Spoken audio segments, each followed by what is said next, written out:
Ludgate's Member Spotlight. So today we're shining the light on ecodiversity, and I'm delighted to welcome Martin and Lisa Johnson of Ecodiversity. Welcome, Martin and Lisa. Thank you very much for having us. We're delighted to be here. Absolutely. So tell us a little bit about your business, Ecodiversity, and your respective roles within it. Okay, so we set up Ecodiversity about 9 months ago, and it's really building on a lot of consultancy work we've been doing over the years across the UK and Ireland. We're both environmental scientists, and our primary focus really is facilitating and conducting kind of impactful environmental research. So we work with research projects that are trying to answer kind of key questions and evidence needs that we have across policy and business as we face kind of the climate and the biodiversity crisis. Okay, and so then it's I suppose it's advising policymakers as such, is it, as to the route that they should take for the future? Well, our role particularly would be engaging with kind of stakeholders across all sectors, so people working across all sectors of society, and bringing the dialogue between the research community, I suppose, and decision makers, those decision makers either from the policy sector or the business sector, to make sure that decisions taken moving forwards in terms of policy or in terms of business practices are based on the latest, most up-to-date environmental research. But also, I suppose, making sure that researchers are aware of where the evidence needs are, so that research can be answering the right questions and tailoring the research outputs to meet the needs of the people that will use the research. That must be really rewarding, actually, just seeing that sort of coming to fruition and change happening and people responding to your insights. In terms then of Ecodiversity, how long has it been in existence?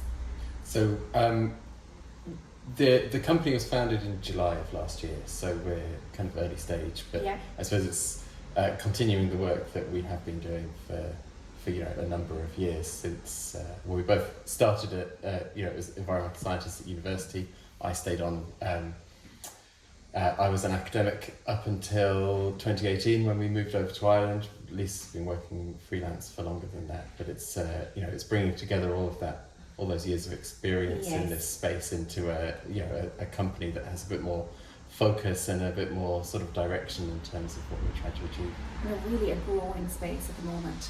And in terms then of trying to project manage all of that, I would imagine, on any project that you're dealing with, there are quite a number of different organisations involved, different people involved.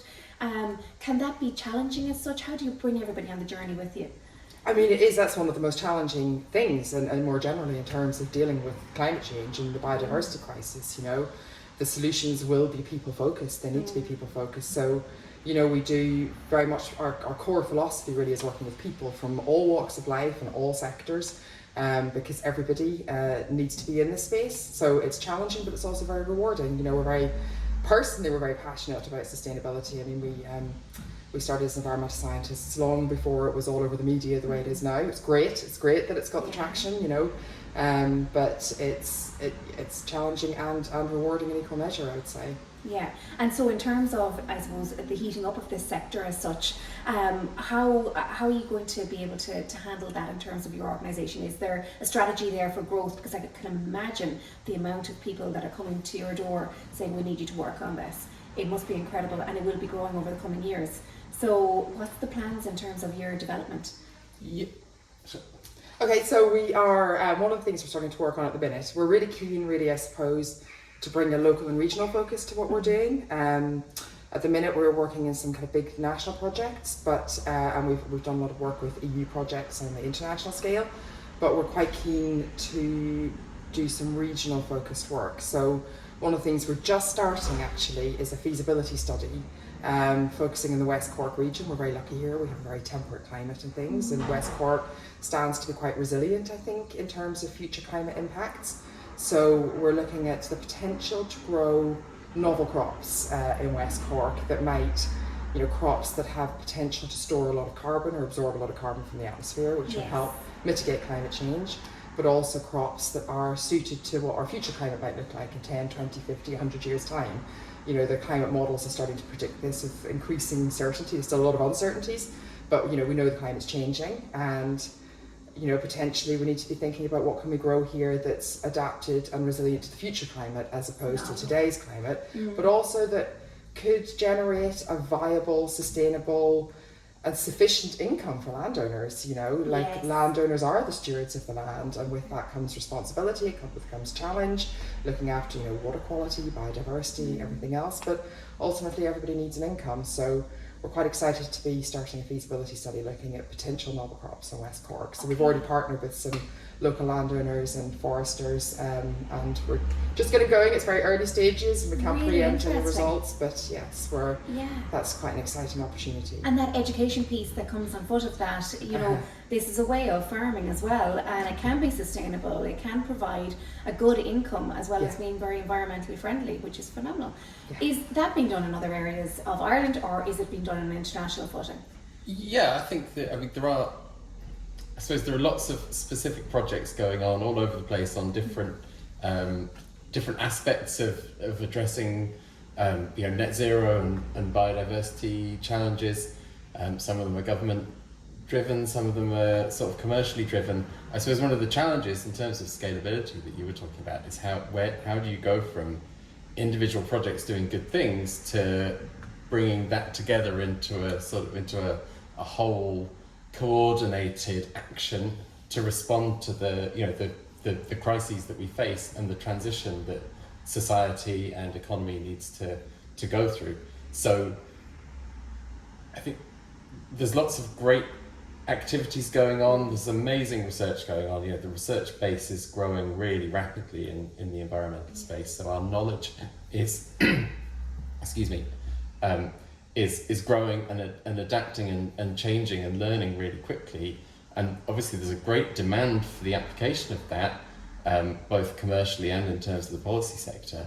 And it's that space in the middle of understanding and translating and helping to implement that is really exciting, and it's really absent because historically there's been a sort of assumption that the research base would be able to provide that knowledge translation, or knowledge brokerage, I suppose you might call it. But actually, it's quite time intensive, and you need specialists in it. So that's the space that we feel like we can fill in lots of different projects, but then growing that into a broader kind of effort regionally to make a difference and help with the transition. Yeah, that's the key, isn't it? I mean, bringing the community along with you and trying to break down that into the communication that they will, you know, they will understand. I hate the term layperson, but that, you know, that everybody can understand that they can leverage exactly what you're trying to do and why we're doing it.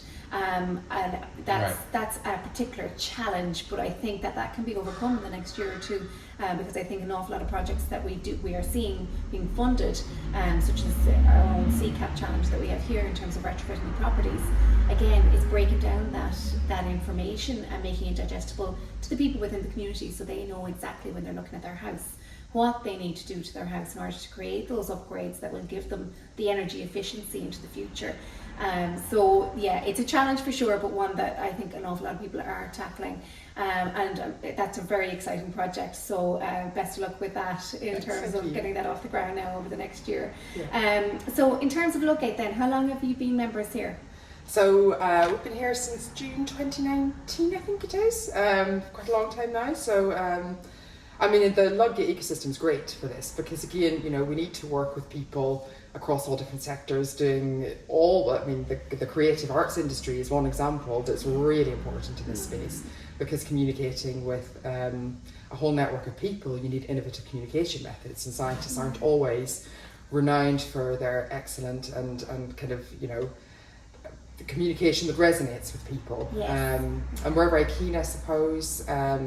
Something that's really great for us working on a day-to-day basis with people in different industries is seeing their perception of the climate crisis and biodiversity crisis. And I think it's very important that we flag as well as the challenges, but the opportunities that it presents. And I think there's a lot of doom and gloom in the media around this space. And yes, working with a group of people to kind of help shape the communication, I think, is an exciting element of our work going forward. So being in Ludgate is fantastic for us. Brilliant.